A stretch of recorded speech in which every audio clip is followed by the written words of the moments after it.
Hello, Hello. fitness business nerds. What's up? Welcome to another episode of the Business of Unicorns podcast. I'm here with Mr. Mark Fisher. Mr. Mark Fisher, how's your week going? It's good. I'm terrified. Oh I yeah, of what?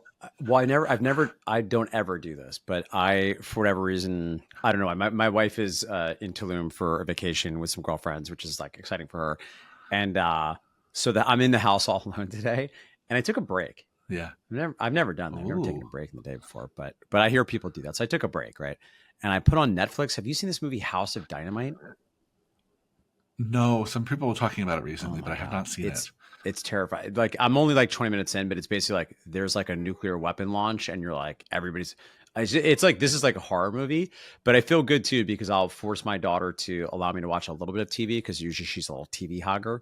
And I'm like, okay, well, this is better than Nice. the other thing, the HBO series Industry, which I've been watching for 4 years because I watch 10 minutes at a time Mm-hmm. and it doesn't go more than 7 minutes without sex and drugs, to say nothing of the profanity.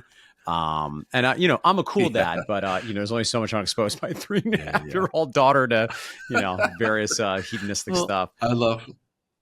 I love that your take a break watch is about like a nuclear holocaust. It's just Yeah, like I wouldn't have done no it. big deal, just And ticking time bomb. I drank too much coffee today too. But this is apropos because today we're going to talk about offers for your gym. So appropriate. What a smooth transition we're going to make. So yeah, today we are going to talk about actually making offers for your gym, and it's actually I think one of the kind of lead magnets, one of the tools we put out there for a while. It's been one of our popular ones. People really love it, and I think for good Mm-hmm. reason. Maybe let's start by maybe just defining this very basic term. When we talk about making offers to your Yeah. clients or making offers as a gym, Mm-hmm. can you just say what we mean by that? Yeah, right. What a weird time in part because we should just acknowledge here that there was a book that I'm sure heard of. I'm sure it's inescapable for anybody called $100 million Offers. Oh wow, we're really hearing that Mhm. fire sign. This is real New York City background noise. It's so quiet over here in Yeah, Long Island I'll City. mute myself. Someone's in Manhattan, I can tell. At any rate, offer matter, right? And with love for her Hormozy, it's a little bit played out. I think the overall idea that an offer is very important is a good idea. And it was one that Hormozy uniquely understood. And a lot of listeners are probably familiar. He got his start running a coaching company for gyms called Gym Launch. And, the reality is this sort of what many would say is a bait and switch 6-week offer is maligned by many and probably rightfully so. There's things about that offer that might not work, but as we start a conversation around what are good offers for gyms, I think the thing to appreciate is like, look, it was a free offer, which people like. So that automatically increases volume massively, at least in theory. And it also was promising a very specific benefit. And I think if anybody had success with that and did it well, they really did deliver on fulfillment, right? So we'll leave aside the issue for a lot of gyms in practice was they didn't fulfill great. So then they kind of like burned through their local market. They did some brand damage, which can matter in gyms. And the way online businesses, there's kind of another frankly sucker that you can find the next minute anyway if you're an unscrupulous online actor. Gyms are a little bit different, but at any rate, the thing that I think is important to understand is people have read the book $100 million offer, I think actually it's a pretty good read. There's a lot in it that I think is valuable. And I would note that for gyms, however, this whole concept of make such an unbelievable offer, people feel absolutely stupid for saying no. It's unbelievable. I question how important that is for a brick and mortar gym that's only other competition is the nearby area. But we still need a clear offer, right? Well, I think we'll talk about a few things that make a good offer. But the first thing I'll put out there is something that's just like obvious and easy to understand, right? Like a clear thing that's obvious and easy to understand. And again, you could say what you want about the 6-week offer.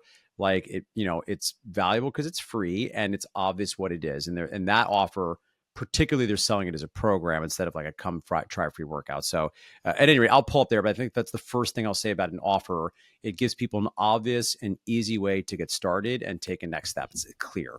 Yeah, well said. I think it's good background. And even for people listening who don't know anything about Alex Hormozy or the book or the offer that was very popular for a while, I still think this idea of thinking about the campaigns you run, the deals you sell as offers, I think is actually really good language because when I think of an offer, I think of an invitation. Yep. right? When Yep. you're offering Yep. someone something, you're setting up an invitation, and just like you were planning for a party, you want that invitation to be really easy for people to say yes to. You want it to be at a time and a day that's convenient. You want it to be easy to understand whether I'm asking you to bring anything or not. What to Yep. wear, how to get there, right? I mean, so I just love the energy of the idea that you make offers to people. And Yes. I think one of the most important things about what we'll cover today, this is very clear in the free resource that we have, is that one of the most important things when making good offers, and we'll get to what makes a good offer, but one of the most important things is making it for someone in particular. So we have like very specific audiences that we think about when we're crafting offers as a gym owner. So I thought maybe we'd start maybe just going through who are the kind of main audiences we think most gyms should be thinking about when they think Mm-hmm. about how to craft these offers. Yep. Yep. So we think about three big buckets, and this is crude, and you could slice this up a little bit more, but to keep it simple for most of you, you have your current clients, you have former clients. These are people that have been a member and done whatever your ongoing core offer is, but for whatever reason are not currently working with you. And then you kind of got everybody else, right? And everybody else we refer to as your never been clients. I wish we could go into greater detail about this. I always like to say this is, if you're in the unicorn side, I'd love to bake this all out for you, but just give you some sense of this. It is worth knowing that we're assuming that anybody that you have contact information for, assuming we have a well-organized database, that you have acquired their number with some sort of obvious professional interest on their part for your business. In any gym, that the number of people that have never done anything is going to be much larger, right? And that's why it's so valuable to periodically go back in. We'll talk a little bit more about how you might use this giant list of offers, which you can get free at the link here in the show notes.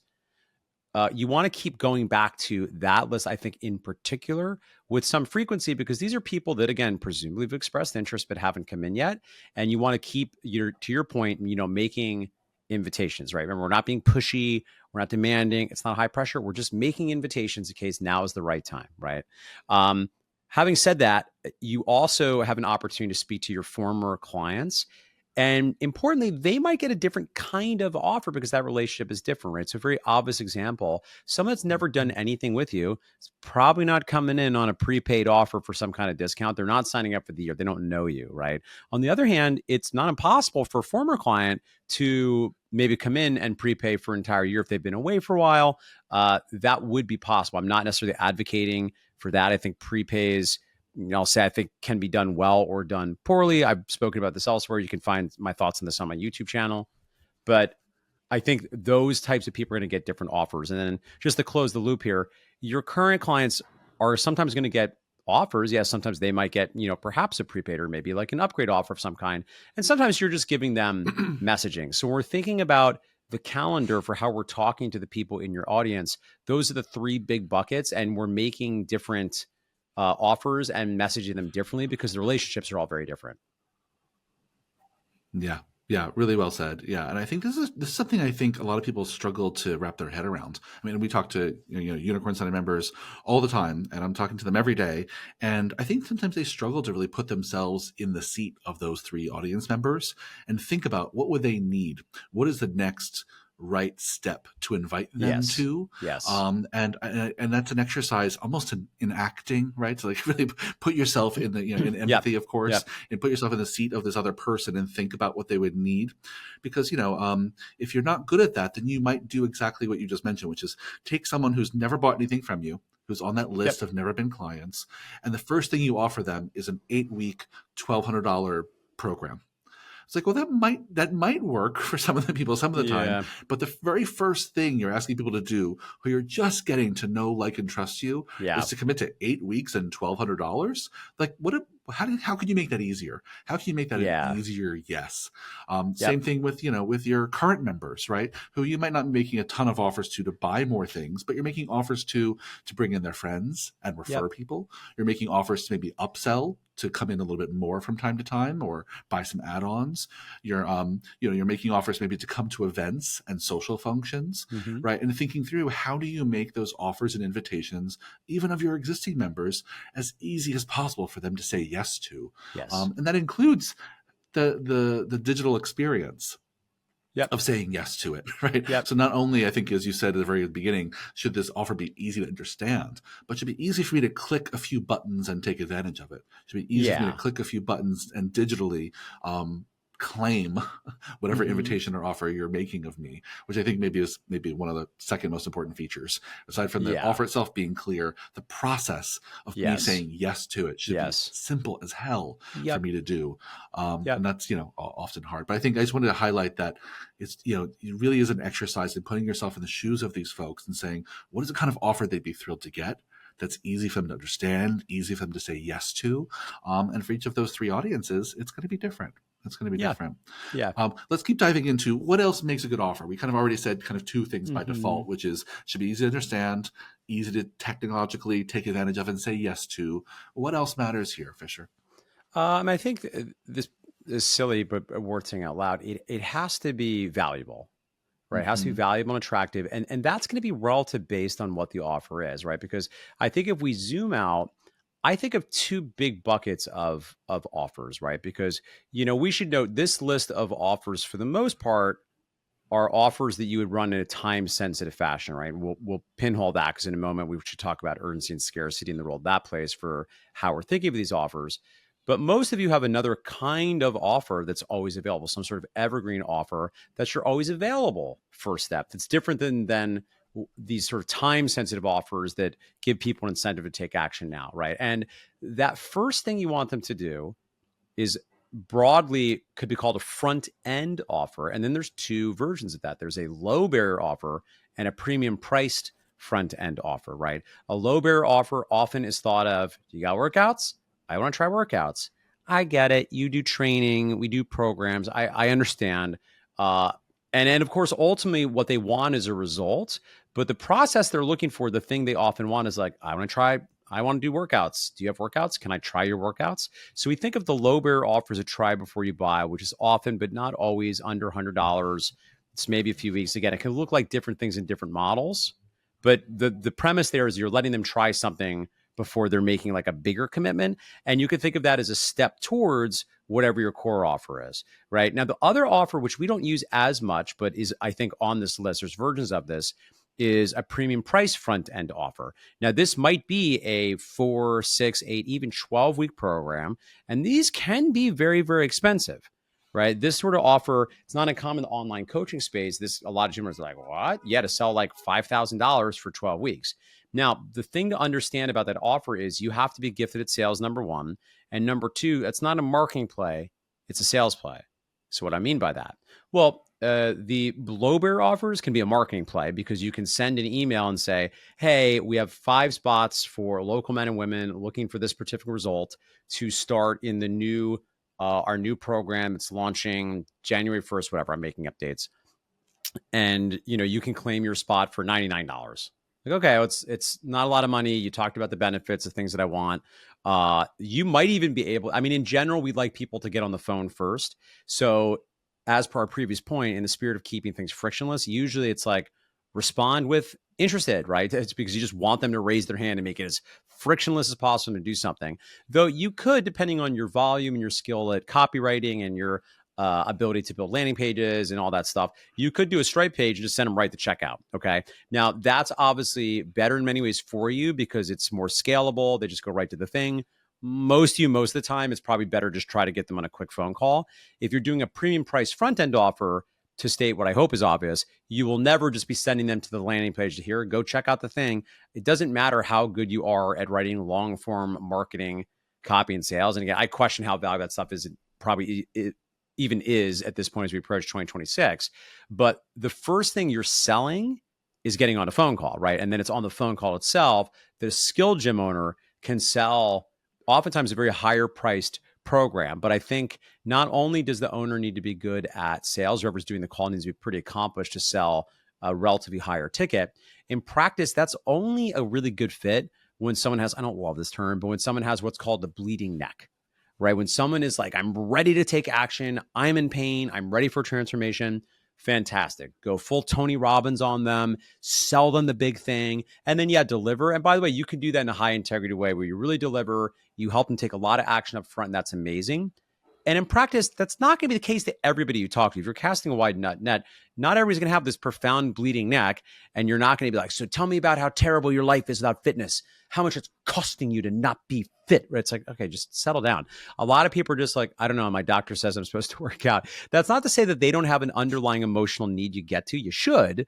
But I just want to make the point that there's these two types of offers. Regardless, most of the time you're trying to get them to the sales call. But in practice, particularly when you're dealing with the never been clients, if you're not trying to drive them into big sales, a big robust program, for a lot of you, if you're just moving them towards your membership, you want them to just try the thing, try what you have to offer. Anyway, I'll pull up there. I'm sure you have some thoughts to interject, but it has to be Yeah, I relatively think it's valuable for a what good they're investing. distinction. Yeah, it's got to be Yeah. valuable. It's a great distinction, and I think I play kind of hardball with a lot of our unicorn study members. I'd say unless your regular memberships, the thing that you sell the most of and you're the best at, unless you're really bursting at the seams, I don't need you to be spending time on some sort of new creative high end offer. Yes. Yeah. Right, like just focus on filling up the Yeah. thing that you do best, and then there's a handful out there of you listening who really should consider building out some high touch, high value Yeah. front end offer, right? Some of But it's you. going to be Yeah. probably a minority, a minority of Yeah, folks. yeah, and I think Yeah, like a lot of that, frankly, is the in this often interplay, which I've spoken to before about like online yes, businesses and sort of like high ticket closers, high ticket sales. totally. Listen, I'm not We saying that see a stuff is lot like, more of that there. Yeah, we see a yeah, lot more of I'm that not there. saying Yeah, that stuff is wrong per se. I'm just saying like there are people that talk about the importance of gyms having this like very premium priced high ticket thing. yeah, And I just don't see it. Like in practice, I just don't no, see a lot of gym owners winning no, with it. There are some that do, and probably it's the same type of gym yeah, owners would probably also be successful doing online coaching. So yeah. again, if you probably know listening to this, if this makes sense, but I think you make another good point too, Keeler. If you look at a lot of the offers on this free thing that you'll get at go.businessforunicorns.com/offers, or you click the show note, you'll find they're designed to just like try the thing and then come into the thing, right? Like, and I think Yes, some of them are versions of more premium price stuff, but in general, we're trying to move them as effortlessly as we can into the core thing that you do without yeah. Just making things walk in. complex. Yeah, just walk in the door. Just Yeah. get your butt in the Yeah. door. Once you get to know us and like us and try this out, you're gonna like it. Yeah. And Yeah. so just get in the door. I Yeah. think And that's so you much want of them. It's just like just come in, totally. just come in. And you want to give them a good reason, right? I think Yeah. anybody that's ever read Robert Cialdini's infamous book Influence, the people waiting online for the copy machine and the person Hmm. that, and it's if they're just like, hey, can I cut? Everyone's like, no. But if you're like, Yeah. hey, can I cut? I have to make copies. Suddenly, like 80% I don't remember the number, but like a ton of people now are like, oh, well, if you have to make copies. So you don't Yeah. necessarily need to be clear. Again, it has to be compelling, has to be valuable. But we're not trying to, this doesn't need to be like this unbelievable, irresistible offer because and this Yeah. will segue to the next thing I think that matters when you're considering how to use these offers. Two things I Well, think about a lot that, I want to talk sorry, about you're going to say? yes. I was going to say before we get into talking about scarcity and Yeah. timing, I do want to just mention one more kind of Mm. quality of the offer that I think matters that I don't want to spend a ton of time on because I think it speaks for itself. Was I don't think it shouldn't smell slimy.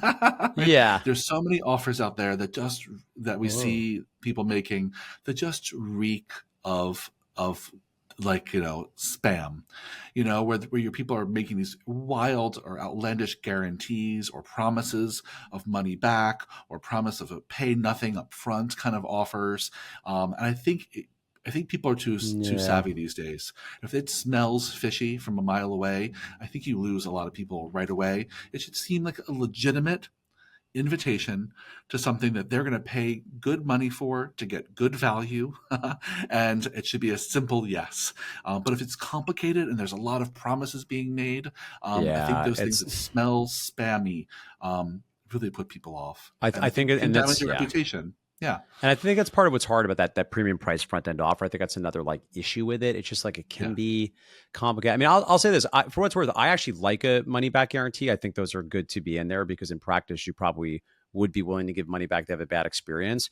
But yeah. yeah, Like a 30-day there's money some, back guarantee yeah, makes sense, and there's other yeah. versions of it that feel slimy. Yeah. I mean, I think like certainly in fitness, it's hard too, right? Because you can't really like, I think with integrity, promise you're going to lose X pounds. Like bodies are Exactly. complicated, like, and again, I'm not trying to knock on this old 6-week play, but that was like part of it too. The whole thing was like you would get there And they'd be like, okay, but you have to put down the deposit, right? And then we'll give you your Mhm. money back if you lose X pounds because you're doing the work. Um, I don't know. Yeah, it again, do what you want to do. I think it's hard to talk about this because I imagine there's ways to do it that are more or less sketchy, but the Yeah, thing and I'm that's sure, clean. and various people will disagree about what where the sketchy line is in the sand, Yeah. and I would always lean as far away from it as possible because I just think the damage you can do reputationally by being seen as someone who doesn't have integrity or is trying to pull the wool over someone's eyes, I think is just so more damaging than gaining a few more clients. Yeah, it's very But yeah, I'm a risk averse it's person, so tricky. right, I'm Yeah. not the one who's gonna be Yeah. taking big swings there. But Yeah, I mean, I no, do I think, I, I agree yeah, with the sentiment. yeah, I mean, I think that I've also seen some people play. I don't know how well it works, honestly, but I've seen people be like the transparent bait and switch, which is to say, mhm, you're transparent that like, yeah, we're going to take this deposit, but we're going to give it back if you achieve certain results. Feels a little bit nicer. Again, I just I would say for most of you most of the time, and then maybe we can move towards this to give some final thoughts here. That's why we tend to like just let them try the thing. Like they want to try the right, thing. Let them try the thing in a way that doesn't feel like a massive commitment of time and energy and money, so they can see if they like working out with you, if you're nice and it's yeah, tolerable. Are the other yeah, clients okay to be around? yeah. That's like a lot of what a lot of people are looking for. Yeah, maybe let me wrap things up here, Fisher, by maybe talking a little bit about kind of timing and scarcity, Yeah. and Yep. because I think those are obvious components in every almost all of these offers that we're Yep. making Yep. here that I think Yep. are key to success. So, say a little bit about that to wrap things Yeah. up. Yeah, and I think this is different than the list of the offers themselves, but urgency Hmm. and scarcity are helpful because when people can do things whenever, they do them never. Right. And remember, we don't need this wildly different over the top offer that's so drastically different. Like I always joke, like with my gym in New Jersey, it's always basically the same version of the offer. I'm just like talking about it with a different label. So there's nothing magic about the offer per se, whether it's 50% off the first month or $100 off the first month or 99 days or 14 days for $99 or six training sessions for $49 or 14 days for $1, right? It's all like $0 to $99. It's usually about 2 weeks of training. It's always a version of that. So I don't think that needs to be that wild. In fact, probably shouldn't, again, because it just gets complicated to understand. So the opportunity for a lot of gyms is less of the offer is so like unbelievably once in a lifetime. Though again, I think there's an art to varying what the offer is. And listen, yeah, free 2 weeks is going to be more attractive. I won't run it all the time, but yeah, sometimes that can help shake the fruit from the tree. Downside is you're going to get more leads, but they might be less qualified. But the key thing here is when people could do things whenever, they do them never. And the other piece, the other important corollary is people don't buy when we're ready. They buy when they're ready. So, this is the other reason why the offer doesn't need to be magical per se, because yes, you need to give them a reason. But the reality is, when they take action, isn't because the offer was so good. They took action because it was the right time for them. And you've continued to generously show up with invitations on a regular basis. So, you're a known quantity to them. Because as we all know, sometimes people opt in for an ad and then it might be you always hear the story about like, Jimmy was on my list for 9 years, and hopefully they go a little faster. We would prefer that not happen, but that does happen. And a lot of gym owners, this is the real magic, excuse me, of this list of offers is just gives you some things to just go back to the well consistently so that this growing audience you have of these people that opt in either paid or non-paid channels continue to get offers. So in any given month or week, it's not all fresh leads coming in going into sort of a trial, whatever your front end offer is. You're also always picking off some older audience members that just maybe opted in, but it wasn't the right time, or they tried another solution, didn't work, or whatever might be happening. Now, I would be remiss if I didn't mention I can just write this for you. So if you go to go.businessunicorns.com/brainstorm, if you're interested in joining the Unicorn Society for a quick 10-minute call, help you understand if it might make sense for you. And we can help you understand if your gym is the type of gym that we think we can help. But one of the benefits of our membership is I write this for everybody, right? So everybody gets access to this. So if you're like, okay, this sounds good. It's like, a lot, can you just do this for me? The answer is yes. So anyway, that would be where to do it. But if you want to do it on your own, certainly you can. In general, what it means is you want to go back regularly. You want to have some either limited number of scarcity or urgency. You're going to want certainly some deadline. And then you want the offer to be something that gives them a reason to take action now and then cycle through different kinds of offers. So it's not the same offer every time. Yeah. Great summary. I think that makes a lot of sense. And the urgency and scarcity piece, I think, adds so much more variety to the ways that you can make these offers, because you Yeah. can play around with all those Yep. variables, with how urgent it is, how scarce it is, and what the Yeah. offer is. Yep. And between those all those features, you can really have infinite options. You don't need to worry about getting Yeah. that creative, because you play so That's right. much That's just right. with those three components. Yeah. And can I Oh, give one final thing before we pop off please. here? Just Yeah. one final pro tip for you to play with. And again, I this is part of what I do when I write this for people, but you can do this on your own. I would encourage you to intentionally play with those different things. I think you're always going to have probably a deadline, but sometimes I talk about, and I would know if you're in the game and you follow this, you roll your eyes because you see a lot of people do it. But the reality is your clients don't see it and it can work for your prospects, which is I'm looking for 5 local men and women looking for such such, right? So sometimes I have a specific number that I'm quoting. Sometimes I don't. Sometimes when I'm emailing, texting, social media, whatever, sometimes I'm transparent about what the offer is. Sometimes I'm not even transparent. I'm just like, hey, we're starting a new program. It's kicking off, a week from Monday. If you're looking for such and such, this is designed to do just that. Would you like to hear more? Right. Where I'm just trying to get them to raise their hand. So I intentionally play with how long the deadline is scarcity talked about or not? Are we being transparent about the offer? Are we focusing more on the specific benefits, but being general about the process? Are we being very clear about the processes and what the pricing is? So I'm always playing with that. And I think that's one more way to create variety because, again, if you're going back to those never been clients as often as you should, you do run the risk of it starting to feel like just like same juice, where it's just the same thing over and over. And that's not great because then they're going to go blind to the offer. Yeah, great advice. Great advice. Well, thanks as always, Fisher. It was a great chat about offers. Super sexy Mm-hmm. topic, and we talked for 25 minutes, so good for us. I hope this is really valuable to you, all you listeners. If you have not gotten this tool yet, it's free. Click the link down in the show notes. Go get it. It'll be the last tool you ever need for creating fantastic offers at your gym. So go grab it, and we'll see you on the next one. Thanks, Fisher. Bye.